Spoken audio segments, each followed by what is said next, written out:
sometimes with rhythm action games, when you're playing the game, it doesn't necessarily translate across to like the real world of music, and often that isn't an issue. But I have recently played a game called Moirs, where it really did translate across to music, and it kind of made me think, not many games do this. So I wanted to write a review about and do a video review of the game just to explain how this works. In Moirs, it's a 7-key rhythm action game. You've got sky notes and ground notes, but essentially, if you've ever looked at a piano before and you know your notes, it's copying the F to B section of an octave on a piano. So you've got 4 white notes, 3 black notes, but they're just blue and red in the game. The real key with this though is that Moirs isn't necessarily just a rhythm action game. The way how it's set up means that the blue and the red notes on the screen don't stop in the same place, just like it doesn't on a real piano.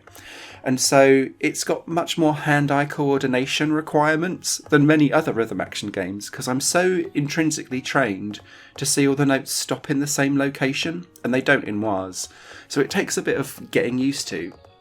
Thankfully the game does this by providing 4 different difficulty levels. On beginner or easy rather, it's very rare that you're having to kind of flip up and down scales, because the rhythm action notes kind of emulate going doodle quite often, like as if you're doing scales on a piano, which is quite cool.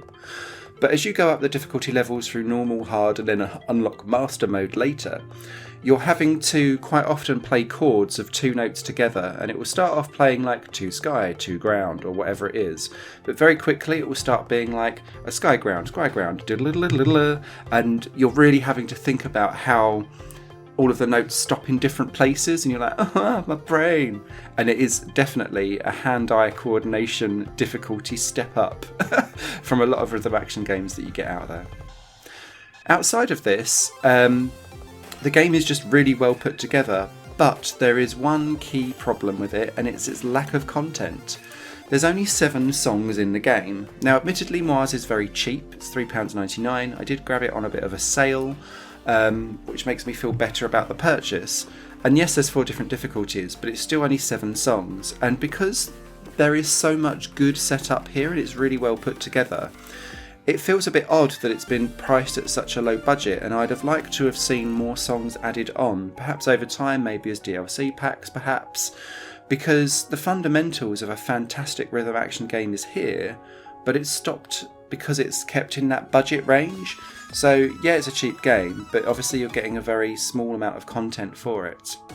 Once you've unlocked the 7 songs, which you don't really have too much of a ceiling to do because there's no fail state, it's just about scores, until the very last song, which does have a fail state for some story related reason, but it does feel a bit odd that you can kind of like slapstick your way through most of the songs and then just be like, failed the last one.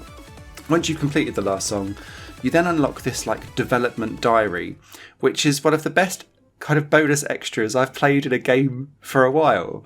It's a development blog that's been turned into a meme-based visual novel. So like Pepe the Frog's there and everything as they go through all the different stages of development, and like it's very slapstick. It reminds me very much of the anime Nichijou, if that makes any sense or reference to anyone whatsoever. It's that style of humour. But I thoroughly enjoyed it, and inside there is a weird mini-game which gives you a 2-lane style rhythm action mini-game, a bit like Muse Dash, but it's that meme of the you know, the burial of the funeral from, I think it's Africa or Jamaica, where they're all dancing along with the coffin, Cuba maybe, not sure. But it's that as a mini-game, which I thought was quite funny. So, in conclusion, this is a really interesting rhythm action game that's slightly restricted by the fact that it's a budget title and therefore doesn't have tons of content. But if this still scratches your itch for some more rhythm action that does something slightly different, give it a pick up. You guys take care, catch you again soon. Higher Plane Games is part of the Higher Plane Network, a completely independent media outlet supported by people like you. The goal is to create the best possible content that cultivates a richer indie scene for games as well as music and entertainment. To find out more and to get involved, visit patreon.com/higherplane-network. Your support makes all the difference, and in return you'll gain access to bonus content and downloads. Thank you for watching.